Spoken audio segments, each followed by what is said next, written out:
At this stage, you have an understanding of the problem and the desired outcome. You know where you are and where you want to be.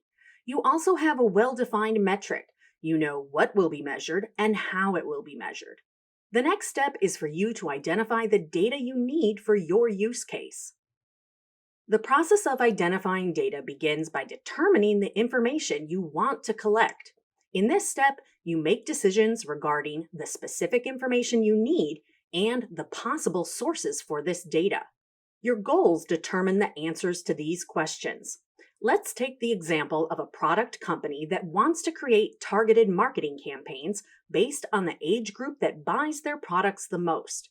Their goal is to design reach outs that appeal most to this segment and encourages them to further influence their friends and peers into buying these products. Based on this use case, some of the obvious information that you will identify includes the customer profile, purchase history, location, age, education, profession, income, and marital status, for example.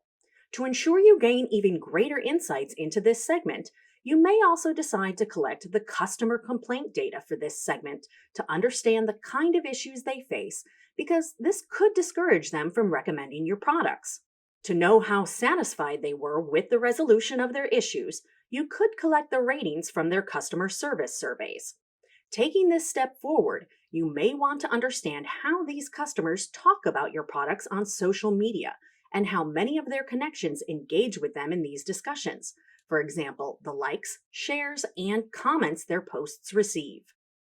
The next step in the process is to define a plan for collecting data. You need to establish a time frame for collecting the data you have identified. Some of the data you need may be required on an ongoing basis, and some over a defined period of time. For collecting website visitor data, for example, you may need to have the numbers refreshed in real time. But if you're tracking data for a specific event, you have a definitive beginning and end date for collecting the data.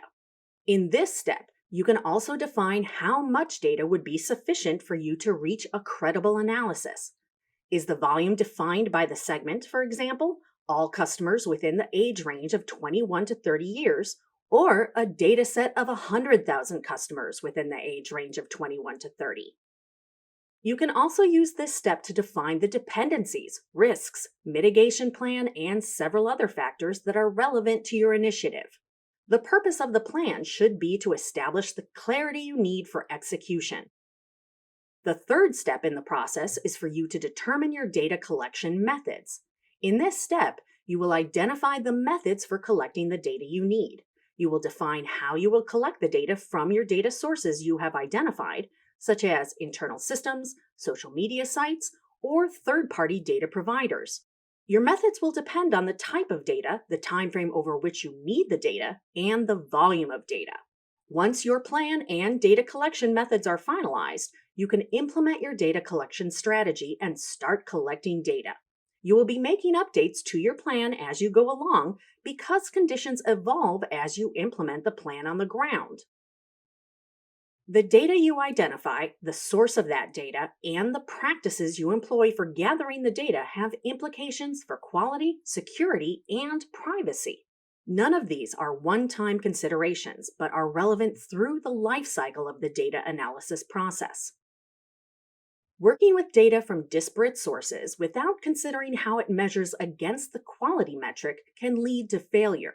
In order to be reliable, data needs to be free of errors, accurate, complete, relevant, and accessible.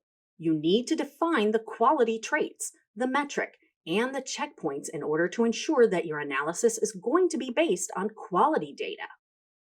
You also need to watch out for issues pertaining to data governance, such as security, regulation, and compliances.